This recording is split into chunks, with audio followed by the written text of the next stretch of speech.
La costa del Golf de Florida. Aquest sumptuós indret és l'únic hàbitat dels Estats Units on viu un pacífic i simpàtic mamífer marí, el manatí.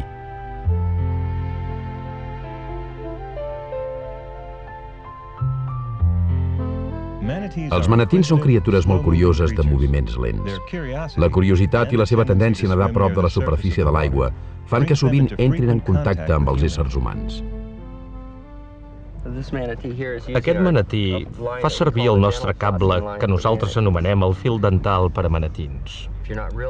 Si no tenim molta cura en engegar el motor, podríem ferir sense voler un d'aquests preciosos animals. El contacte amb humans ha posat en perill la població de manatins que viuen en aquesta zona. Gairebé tots tenen cicatrius causades per les hèlices de les llanxes motores, i cada any en moren més i més. Com es pot explicar l'augment del nombre de morts entre els manatins? És possible que la gent ara es comporti de manera diferent de com ho feia abans? L'estadística ens pot ajudar a donar resposta a aquestes preguntes i suggerir-nos solucions que protegiran els manatins i els seus menuts.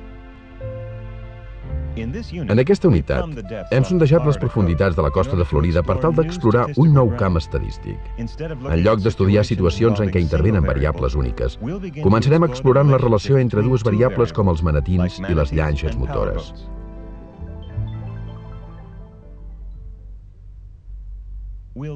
Aprendrem que quan ambdues variables són quantitatives, és a dir, quan podem traçar-hi un gràfic i fer càlculs aritmètics, la millor forma de representació és un gràfic de dispersió. Veurem que no totes les variables són iguals. Quan una variable representa els canvis d'una altra variable, la primera s'anomena variable explicativa, mentre que la segona es coneix com la variable de resposta. Mirarem si les dades representades en un gràfic de dispersió formen un patró específic i tractarem també d'explicar per què alguns punts queden fora d'aquests patrons. Coneixerem una nova tècnica anomenada traça de les medianes que es pot utilitzar per revelar el patró d'un gràfic de dispersió que altrament romandria ocult. A l'hivern, els manatins de Florida migren a zones d'aigües càlides. El canal de sortida de la calor residual d'aquesta central elèctrica és un punt de trobada perfecte. Un biòleg fa fotografies. És una de les maneres de calcular el nombre total de manatins. Però com que els manatins es concentren en unes quantes àrees petites, són vulnerables als efectes de l'activitat dels homes, sobretot pel que fa a l'ús de llanxes motores. En un intent de protegir els manatins, el govern ha imposat límits de velocitat en determinades zones. Capità, engegui el motor. Jo em situaré a babord. Caldrà que tots vostès prenguin consciència que som en una zona de manatins. Ara va massa ràpid. Ja sé que no em vol ferir cap, n'estic segur. Una manera de saber si va massa ràpid és mirar la part de darrere de la llanxa. Si la llanxa treu per darrere aigua blanca com aquesta, vol dir que va massa ràpid. Cal moderar la marxa i mantenir una velocitat alentida. Aquestes dades són les corresponents al registre de llanxes motores i el nombre de manatins morts per llanxes durant els anys 1977 a 1987. Tant el registre de llanxes motores com el nombre de manatins morts són variables quantitatives. Una variable quantitativa es mesura numèricament, i això significa que podem traçar un gràfic i fer càlculs aritmètics amb els valors. L'alçada en centímetres també és una variable quantitativa. Tenir els cabells rossos o negres, no. En estudiar una situació en què intervenen dues variables i ambdues són quantitatives, podem fer servir un gràfic anomenat gràfic de dispersió. Per fer un gràfic de dispersió, primer dibuixem un eix horitzontal i un de vertical. Però quina variable cal situar a cada eix? De vegades no importa, però en aquest cas sí. Pensem que el nombre de llanxes motores a l'aigua ajuda a explicar el nombre de manatins morts. Per tant, del nombre de llanxes motores en direm la variable explicativa.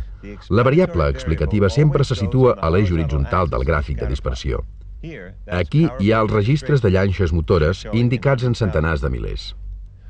Hem triat els registres de llanxes com a variable explicativa perquè pensem que com més llanxes hi hagi a l'aigua, més gran serà el nombre de manatins morts. Altres factors no importen. O, dit d'una altra manera, pensem que el nombre de manatins morts és una resposta al nombre de llanxes motores a l'aigua. Per tant, del nombre de manatins morts en direm la variable de resposta i la representarem a l'eix vertical.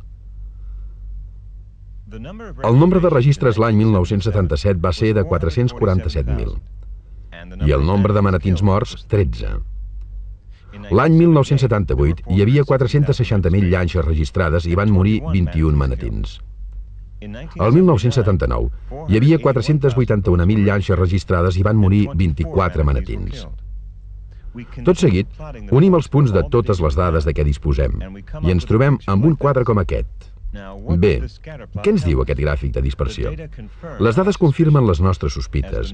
A mesura que el nombre de llanxes registrades augmenta, també ho fa el nombre de manatins morts. La línia que formen els punts des de la banda inferior esquerra a la superior dreta indica que com més llanxes omplin les aigües de Florida, més gran serà el perill que correran els manatins. L'estat de Florida intenta solucionar aquest problema.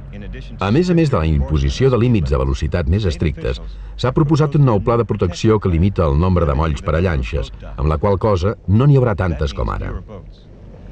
Els factors responsables d'aquestes morts a Florida van en augment. Aquests factors tenen relació amb l'activitat constructora de la zona i el fet que cada cop siguin més les persones que practiquen tota mena d'activitats aquàtiques. D'altra banda, els problemes amb què es troben els animals estan directament relacionats amb l'expansió de tot l'estat. Hem de tenir en compte els animals, de la mateixa manera que tenim en compte el creixement de la població d'humans. Si els donem una oportunitat, em sembla que els podrem tenir al voltant nostre molt de temps. Sempre que mirem un gràfic, primer intentem trobar si les dades formen una mena de dibuix. Les dades corresponents als manatins mostren un patró ben clar, una relació evident entre les variables. A mesura que el nombre de llanxes registrades augmenta, també ho fa el nombre de manatins morts. Això s'anomena una associació positiva. És clar que això no té res de positiu per als manatins, però és positiu en un sentit estadístic. Quan una variable creix, l'altra també ho fa. De vegades, les dades mostren una associació negativa. En aquest tipus de relació, a mesura que una variable augmenta, l'altra disminueix. El fet d'aprendre és un exemple clàssic d'associació negativa. Mirem ara la relació que hi ha entre, posem per cas, el temps que triguem a fer un pastís i el nombre de vegades que en fem un. El temps que triguem a fer un pastís és la variable de resposta, i el nombre de vegades que en fem un és la variable explicativa. Veiem que a mesura que augmenta el nombre de vegades que fem un pastís, disminueix el temps que triguem a fer-ne un. Diem, doncs, que les dues variables mostren una associació negativa. Observareu una altra cosa pel que fa a les dades corresponents als manatins. La majoria de punts se situen al llarg d'una línia recta. D'això en diem, per raons òbvies, un patró lineal. Ara bé, no es pot esperar que tots els punts caiguin exactament sobre una línia recta. Les xifres reals rarament són tan cooperatives, però podem dir que es tracta d'un patró lineal si els punts cauen aproximadament al llarg d'una línia. Les dades també poden formar altres patrons. Aquest gràfic mostra, per exemple, una relació amb una trajectòria corba entre dues variables. La idea és que les variables augmenten alhora fins que una comença a créixer més ràpid que l'altra. El que és important és tractar d'identificar si les dades dels gràfics de dispersió formen patrons específics, perquè tot patró ben definit, sigui lineal o curvilini o d'altre tipus, ens ajudarà a interpretar millor les dades. El secret consisteix, doncs, a ser capaç de reconèixer un patró on n'hi hagi un. I què passa amb aquells punts que no hi encaixen tan bé? Un cop s'ha descrit el patró general que formen els punts d'un gràfic de dispersió, cal identificar els punts individuals com aquest que clarament no segueixen la tendència general. D'aquests punts se'n diuen valors atípics. Cal explicar per què hi ha valors atípics. A vegades es tracta simplement d'un error. S'han registrat les dades malament o s'ha comès un error en traçar el gràfic. Però quan un valor atípic no és fruit de cap error, pot indicar una cosa no usual que cal investigar. Suposem que això és un gràfic de lectures de la temperatura d'un llac en una regió volcànica activa a les Hawaii. Aquest valor és molt més alt que la resta. Podria significar que el sensor és trencat, o si no, podria indicar que el volcà és a punt d'esclatar. El fet d'investigar l'origen d'aquest valor atípic podria afectar de forma decisiva les persones que viuen a les ciutats de la rodalia.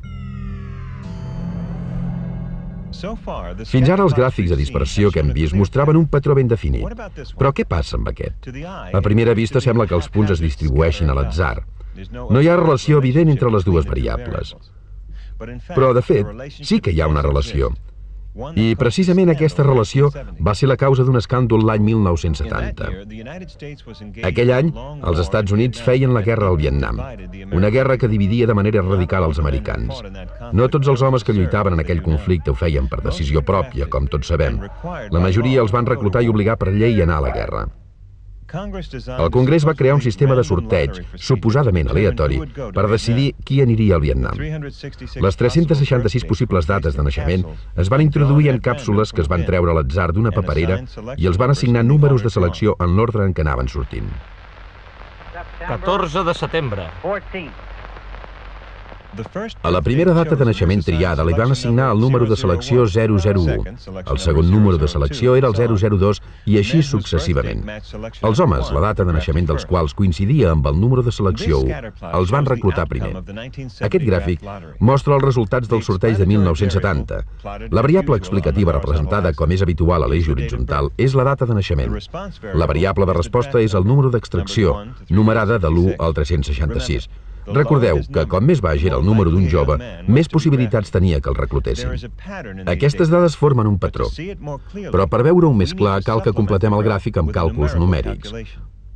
Utilitzarem els nostres coneixements de com es descriu una variable única per arribar a una tècnica coneguda com la traça de les medianes. Primer dividirem aquestes dades en increments mensuals. Traçarem un gràfic de caixa per als valors corresponents al mes de gener que mostri els dos quartils a cada banda del número d'extracció mitjà dels homes nascuts aquest mes. Fem gràfics de caixa similars per tots els mesos de l'any. A continuació indiquem la mediana corresponent a cada mes amb un punt. Si connectem les medianes obtenim la traça de les medianes d'aquestes dades. Ara podem veure el patró que abans estava ocult. Les medianes mostren una clara tendència a la baixa. Els darrers mesos tenen números d'extracció mitjans més baixos que els primers mesos. Això vol dir que els homes nascuts a la fi de l'any tenien més probabilitats que els reclutessin i enviessin al Vietnam que els nascuts durant els primers mesos. El problema del sorteig del 1970 era que les càpsules amb les dates de naixement no es van barrejar bé. Les dates del mes de desembre van quedar més a prop de la superfície i, per tant, tenien més probabilitats de ser triades primer. 30 de desembre. 30 de desembre. 003. Desembre 7. Per tal d'evitar aquest problema, l'any 1971, els estadístics de l'Oficina Nacional d'Estàndards van idear un nou procediment. Es van fer servir dos bombos. Un contenia les dates de naixement, l'altre els números de selecció. Les càpsules dels dos bombos es van barrejar bé i les dates de naixement extretes a l'atzar es van aparellar amb números de selecció extrets també a l'atzar. Aquí hi ha la traça de les medianes del sorteig de 1971, comparada amb la del sorteig de 1970.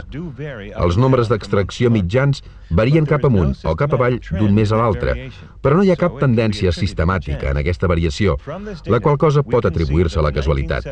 Segons aquestes dades, el sorteig de 1971 va ser realment aleatori i just. En aquesta unitat hem fet servir els gràfics de dispersió per identificar la relació entre dues variables quantitatives. Hem estudiat el gràfic de dispersió com qualsevol altre gràfic, mirant de trobar un patró general i identificant valors atípics, desviacions d'aquest patró. I hi hem afegit un càlcul numèric. En aquest cas, la traça de les medianes, per tal de detectar el patró ocult que formen les dades del gràfic de dispersió.